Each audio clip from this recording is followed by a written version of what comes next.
Wednesday, November 9, 2022. Today on the Daily Review, we discuss a stand-up by Neal Brennan, a rare thing, called Blocks, now on Netflix.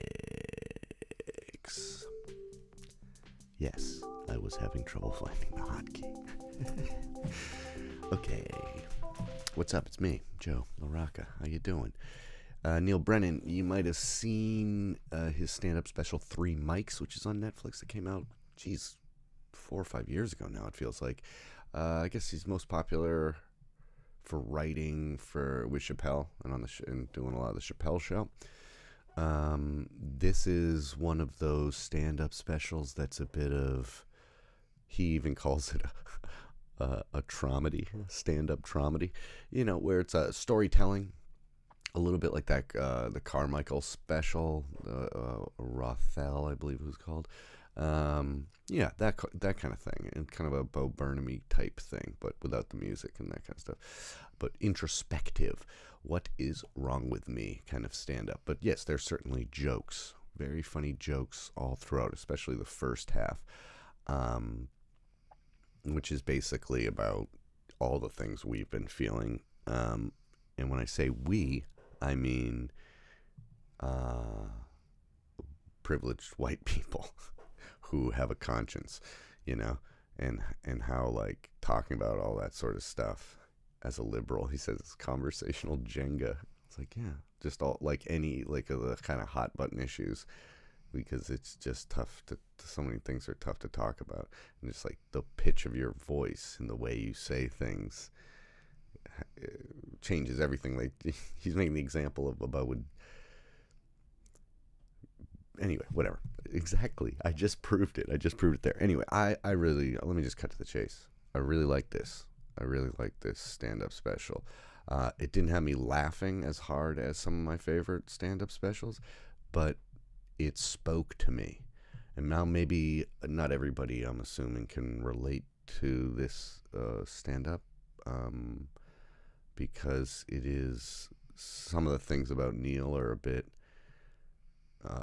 I guess, kind of transgressive now that I think about it in society. The fact that he's never been married and has no kids, and he's 48, is actually kind of a weird thing, and isolating in a lot of ways.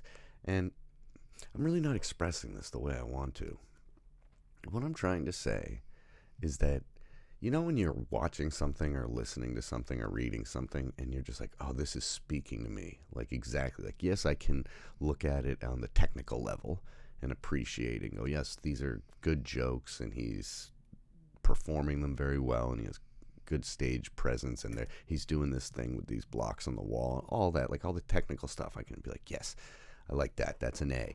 But then there's that super personal level where it hits you, where it feels like every single thing the person's singing about, or the whatever, the poems about, where you're just like, oh my God, that's exactly how I feel.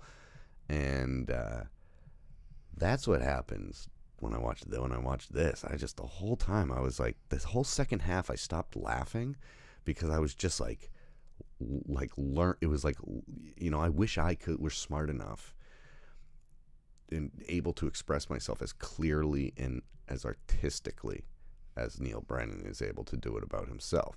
I would be very proud if I could do something that is as confused and as clear at the same time. He, like, the second half, he's talking about how he has like a bad inner monologue, and I was like, like it just stopped being funny to me, because it was like, oh shit, this guy is talking, speaking my language, as they say. So I don't know.